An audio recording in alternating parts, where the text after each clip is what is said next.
Ya, Assalamualaikum warahmatullahi wabarakatuh. Bertemu lagi dengan Umi dengan materi yang sama, yaitu materi teks cerita fantasi. Ya, minggu kemarin kita sudah membahas tentang materi pengertian cerita fantasi dan ciri umumnya. Hari ini kita akan membahas tentang jenis cerita fantasi. Apa saja sih jenis cerita fantasi itu? Nah, sebelum kita memasuki materi hari ini, ada baiknya kita ucapkan lafaz basmalah, bismillahirrahmanirrahim, dan doa sebelum belajar. Rabbi jidni ilma warzuqni fahma wa amalan sholihah.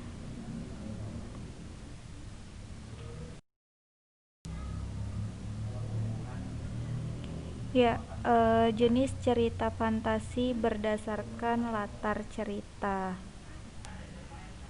Nah, apa saja sih jenis-jenis teks cerita fantasi berdasarkan latar cerita? Nah, yang pertama itu cerita fantasi sejaman. Nah, cerita fantasi sejaman ini berarti latar yang digunakan itu adalah satu zaman.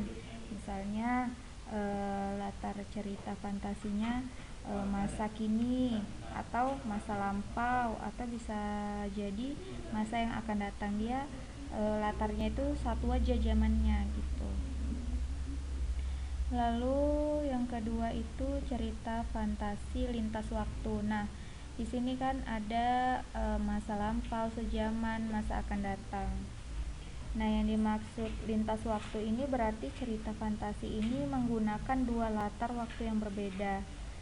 Boleh tiga latar juga, misalnya pada masa kini dengan masa lampau, zaman sejarah, zaman prasejarah juga, terus masa kini dan 40 tahun yang akan mendatang. Bisa juga teks cerita fantasinya dari yang masa sekarang nih ke masa lampau, balik lagi ke masa yang akan datang, seperti itu ya.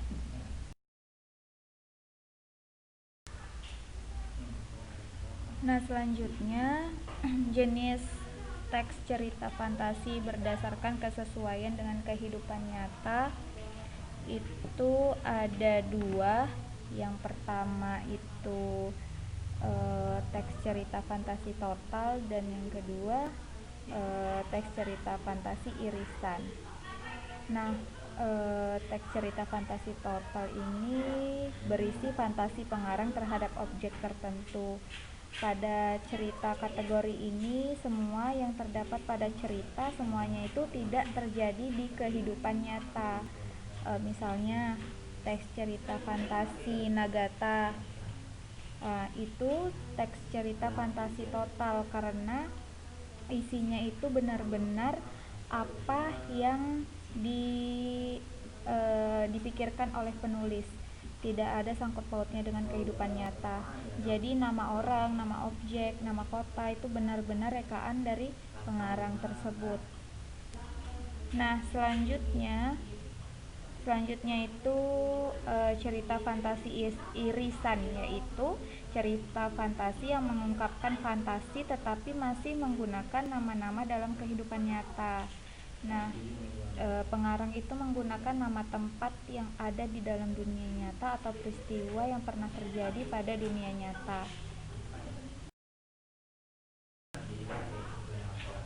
Nah, selanjutnya unsur intrinsik.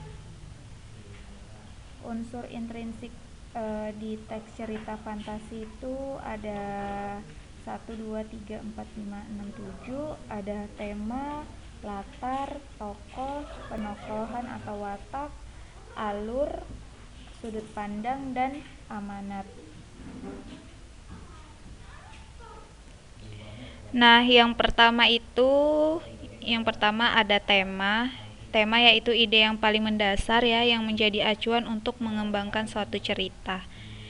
Yang kedua itu ada latar. Latar yaitu ada latar waktu, latar tempat, serta suasana yang menjadi latar belakang suatu cerita. Lalu tokoh. Tokoh yaitu pemeran dalam sebuah cerita tersebut. Lalu penokohan atau watak. Watak itu adalah karakter dari pemeran atau pelaku di dalam sebuah cerita. Lalu alur. Alur yaitu jalan atau alur cerita yang berupa peristiwa-peristiwa yang tersusun dan saling berkaitan satu sama lain. Itu disebut alur. Lalu sudut pandang yaitu posisi pengarang di dalam membawakan suatu cerita. Ya, ada sudut pandang pertama, sudut pandang kedua, sudut pandang ketiga gitu kan. Kalau misalnya sudut pandangnya dia menggunakan nama orang, berarti itu sudut pandang ketiga. Nah, kalau misalnya dia menggunakan kata aku, tokoh aku di dalam sebuah cerita tersebut, berarti itu sudut pandang pertama, begitu ya. Lalu yang terakhir yaitu amanat. Amanat yaitu pesan yang ingin disampaikan oleh pengarang di dalam sebuah cerita.